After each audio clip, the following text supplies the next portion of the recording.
ఏపీలో సర్పంచులు ఒక కీలకమైన తీర్మానాన్ని అయితే చేయడం జరిగింది. ఆ తీర్మానం ఏంది అంటే వాలంటీర్ల వ్యవస్థ కొనసాగించకూడదు అని చెప్పేసి ఈ యొక్క తీర్మానం యొక్క ముఖ్య ఉద్దేశ్యం. ఎందుకంటే గతంలో వాలంటీర్లు ఉండటం వల్ల ప్రజల చేత ఎన్నికైన సర్పంచులకి ఎలాంటి అధికారాలు ఉండేవి కావు. అన్ని పనులు వాలంటీర్లే చూసుకునేవాళ్ళు. దానివల్ల ఏమైంది అంటే వాలంటీర్లు కీలక పాత్ర పోషించారు.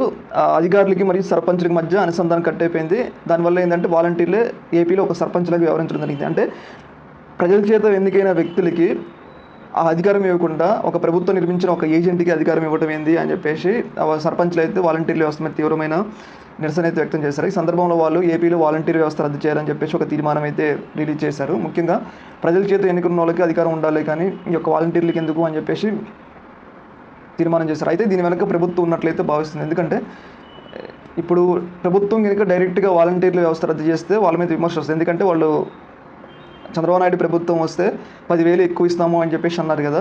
అలాంటప్పుడు ఇప్పుడు మళ్ళీ ఇచ్చిన హామీని ఒకేసారి దాన్ని తుంగలో తొక్కితే మళ్ళీ ప్రజలు ఎక్కడ వ్యతిరేకత వస్తుందని చెప్పేసి ఆయన సీఎం గారు భావిస్తున్నారు. అందుకోసమే ముందుగా సర్పంచుల చేత ఒక స్టేట్మెంట్ ఇప్పించి చూశారు కదా సర్పంచులు వాలంటీర్లు వద్దంటున్నారు అని చెప్పేసి అన్నారు కదా.